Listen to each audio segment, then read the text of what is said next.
Hello student, welcome to my channel IT park. आज हम लोग इस वीडियो में एक गवर्नमेंट जॉब का नोटिफिकेशन देखेंगे जो कि है bank note press Dewas Madhya Pradesh की तरफ से। तो आइए देखते हैं इस जॉब नोटिफिकेशन को। सबसे पहले हम लोग बात कर लेते हैं। यहाँ पे टोटल जो पोस्ट है वो है 131 पोस्ट यहाँ पर है टोटल। और इसमें जो पोस्ट है वो वेलफेयर ऑफिसर की पोस्ट है एक, सुपरवाइजर इंक फैक्ट्री की पोस्ट है एक, सुपरवाइजर इंफॉर्मेशन टेक्नोलॉजी की पोस्ट है एक। यहाँ पे इस तीनों पोस्ट के लिए जो अपर एज लिमिट है 30 ईयर, और इनका जो पे स्केल है वो कुछ इस तरह से है। चौथे नंबर पे जो पोस्ट है वो है जूनियर ऑफिस असिस्टेंट की। यहाँ पे जो टोटल नंबर ऑफ पोस्ट है वो है 15, अपर एज लिमिट इसके लिए 28, और पे स्केल आपका ये स्ट्रक्चर है। फिफ्थ नंबर पर है junior technician ink factory, junior technician printing, junior technician electrical and IT, junior technician mechanical and AC. इसमें जो फिफ्थ नंबर पे जूनियर टेक्नीशियन की पोस्ट है इंक फैक्ट्री के, वहाँ पे 60 पोस्ट है। जूनियर टेक्नीशियन प्रिंटिंग में 23 की पोस्ट है। जूनियर टेक्नीशियन इलेक्ट्रिकल आईटी में 15 पोस्ट है। जूनियर टेक्नीशियन मैकेनिकल एसी में 15 पोस्ट है। तो आइए देखते हैं इन सब पोस्ट के बारे में एलिजिबिलिटी क्या रखा है इन्होंने। इससे पहले इनका नोएडा में एक ब्रांच है, वहाँ पर भी इन्होंने 2 पोस्ट निकाली हुई है, जिसमें कि सबसे पहला है सेक्रेटरियल असिस्टेंट, यहाँ पे 1 पोस्ट है, और जूनियर ऑफिस असिस्टेंट की पोस्ट है यहाँ पे 3 पोस्ट है। और यहाँ पे जो सैलरी स्ट्रक्चर है सेम है, और अपर एज लिमिट भी सेम है। स्टूडेंट, यहाँ पे हम लोग बात कर लेते हैं यहाँ पे इस फॉर्म को फिल करने की लास्ट डेट क्या है। तो इस फॉर्म की जो फिल करने की डेट है वो 12 मई से स्टार्ट हो चुकी है, और 11 जून इस फॉर्म को फिल करने की लास्ट डेट है। 11 जून को ये फॉर्म क्लोज हो जाएगा। और जो इन्होंने यहाँ पे एग्ज़ाम का डेट दिया है, टेंटेटिव डेट है, ये संभावित डेट है कि ये जुलाई अगस्त में आपका एग्ज़ाम करा देंगे। लेते हैं यहाँ पे क्वालिफिकेशन की। तो वेलफेयर ऑफिसर के लिए आपको पहले नंबर पे तो आपके पास डिग्री होनी चाहिए। सेकंड नंबर में आपके पास डिग्री या डिप्लोमा होना चाहिए सोशल साइंस में। और थर्ड नंबर में आपको हिंदी का नॉलेज होना चाहिए। फिर सुपरवाइजर इंक फैक्ट्री में आपका डिप्लोमा होना चाहिए इन सब टेक्नोलॉजी में, dye stuff paint technology, surface coating technology, printing ink technology, printing technology में, या इससे रिलेटेड आपका बीटेक बीई बीएससी इन सभी ट्रेंड में से अगर आपके पास बीडी बीटेक या बीएससी की डिग्री है तो भी आप एलिजिबल है, या आपके पास बीएससी केमिस्ट्री में डिग्री है तो भी आप इसके लिए एलिजिबल हैं। बीएससी केमिस्ट्री में डिग्री होने का मतलब है कि आपका फाइनल ईयर में केमिस्ट्री एज ए सब्जेक्ट होना चाहिए। फिर जो सुपरवाइजर इंफॉर्मेशन टेक्नोलॉजी की बात कर लेते हैं, तो आपका फर्स्ट क्लास डिप्लोमा होना चाहिए आईटी कंप्यूटर इंजीनियरिंग में, या आपके पास अगर आईटी और कंप्यूटर साइंस में इसमें कोई हायर डिग्री है जैसे कि बीटेक बीई बीएससी, तो आप इस पोस्ट के लिए अप्लाई कर सकते हैं। यहाँ पे जो सबसे इम्पोर्टेंट पोस्ट है वो है जूनियर ऑफिस असिस्टेंट की, जो कि इन्होंने यहाँ पे एलिजिबिलिटी मांगा है कि आपका ग्रेजुएशन होना चाहिए और 55% मार्क्स के साथ ग्रेजुएशन होना चाहिए। यहाँ पे इन्होंने किसी भी ईडब्ल्यूएस ओबीसी एससी एसटी किसी को भी परसेंटेज में कोई रिलैक्सेशन नहीं दिया है।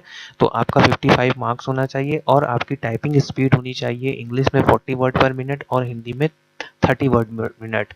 फिर है फिर हम बात कर लेते हैं जूनियर टेक्नीशियन इंक फैक्ट्री। यहाँ पे फुल टाइम आपका आईटीआई सर्टिफिकेट होना चाहिए, dye stuff technology, paint technology, surface coating technology, printing ink technology और प्रिंटिंग टेक्नोलॉजी में अलॉन्ग विथ 1 ईयर का एनएससी सर्टिफिकेट होना चाहिए फ्रॉम एनसीवीटी से।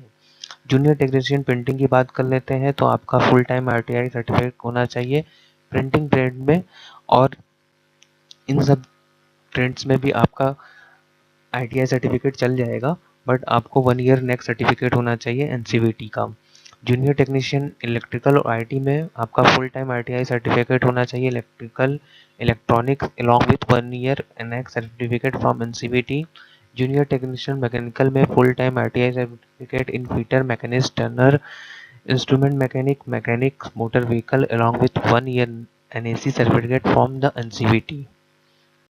और यहाँ पे जो इनके नोएडा वाले ब्रांच की जो पोस्ट है सेक्रेटरियल असिस्टेंट, वहाँ पे इन्होंने भी ग्रेजुएशन के साथ 55% मार्क्स माना है, और कंप्यूटर नॉलेज होना चाहिए, और स्टेनोग्राफी यानी शॉर्ट हैंड की नॉलेज होना चाहिए आपको 80 वर्ड पर मिनट का, और टाइपिंग स्किल होनी चाहिए इंग्लिश या हिंदी में 40 वर्ड पर मिनट। और जूनियर ऑफिस असिस्टेंट के लिए ग्रेजुएशन 50% मार्क के साथ और कंप्यूटर की नॉलेज होनी चाहिए, और टाइपिंग स्पीड होनी चाहिए 40 वर्ड पर मिनट। एंड हिंदी के लिए 30 वर्ड मिनट। यहाँ पे इन्होंने first class means first class का मतलब ये है कि जो इन्होंने परसेंटेज क्राइटेरिया मांगा है वो परसेंटेज क्राइटेरिया आपके पास होना चाहिए। 0.1% से भी अगर आपका परसेंटेज कम है 55 से या 60 से तो आपको एलिजिबल नहीं माना जाएगा। एज क्राइटेरिया में इन्होंने कुछ रिलैक्सेशन दिया है। मिनिमम एज जो है आपकी 18 ईयर होनी चाहिए और मैक्सिमम एज जो जहाँ पे पोस्ट में आपको मैक्सिमम एज में 5 ईयर का रिलैक्सेशन है SC/ST कैंडिडेट को, 3 ईयर का रिलैक्सेशन है OBC कैंडिडेट को, 10 ईयर का रिलैक्सेशन है फिजिकल हैंडीकैप पर्सन को, और यहाँ पे और भी रिलैक्सेशन दिया है तो आप वो देख सकते हैं। फिर एग्जामिनेशन फ़ी की बात कर लेते हैं तो यहाँ पे 600 रुपये एग्जामिनेशन फ़ी है including GST for the candidate belonging to unreserved OBC और EWS, यानी इन तीनों कैटेगरी के स्टूडेंट के लिए 600 रुपये का फॉर्म है और 200 रुपये का फॉर्म है SC/ST कैंडिडेट के लिए। प्रोबेशन पीरियड की बात कर लेते हैं तो यहाँ पे इन्होंने एक 1 ईयर का आपका प्रोबेशन पीरियड रहेगा जिसमें कि आपको टेस्ट करेंगे। अगर आप प्रोबेशन पीरियड में अच्छे से परफॉर्म नहीं करते हैं तो आपको जॉब से निकाला भी जा सकता है। फिर हम लोग सिलेक्शन प्रोसीजर की बात कर लेते हैं तो सिलेक्शन प्रोसीजर जो है ऑनलाइन आपका एग्ज़ाम होगा और ऑब्जेक्टिव टाइप ऑनलाइन एग्ज़ाम होगा जिसमें कि पोस्ट 1 से लेकर 3 तक के लिए ये सिलेबस है। Professional knowledge 40 question, general awareness 40 question, English language 40, logical reasoning 40, quantity aptitude 40 और यहाँ पे टोटल 120 मिनट का आपको टाइमिंग दी गई है। और ये जो 2, 3, 4, 5 नंबर वाले सिलेबस हैं इनमें हर क्वेश्चन 1 मार्क का रहेगा, पर जो प्रोफेशनल नॉलेज है उसके लिए 40 क्वेश्चन है और 80 मार्क्स अलॉटेड है, यानी हर क्वेश्चन 2 मार्क्स का। फिर यहाँ पोस्ट नंबर 4 जो कि जूनियर ऑफिस असिस्टेंट का है और 10 नंबर का पोस्ट है। इसके लिए जो एलिजिबिलिटी है यहाँ पे ऑनलाइन टेस्ट होगा और उसके साथ साथ आपका यहाँ पे स्किल टेस्ट भी होगा 10 मिनट के लिए, टाइपिंग टेस्ट वो होगा। और इसके लिए इन्होंने जो सिलेबस दिया है general awareness 40, English language 40, logical reasoning 40 और क्वांटिटी एप्टीट्यूड से 40 क्वेश्चन और हर एक क्वेश्चन 1 नंबर का होगा और 120 मिनट का ये टेस्ट होगा, यानी 2 घंटे का आपका ये टेस्ट होगा। और पोस्ट कोड जो है 4 से लेके 10 तक का जो पोस्ट कोड है उसमें सॉरी 4 to 10 नहीं, ये 4 और 10 के लिए है।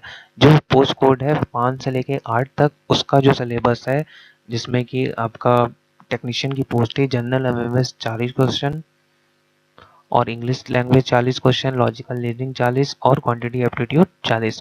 और जो पोस्ट कोड 9 है सेक्रेटरियल असिस्टेंट की उसके लिए ये सिलेबस है, यहाँ पे सेम सिलेबस है वो आप देख सकते हैं।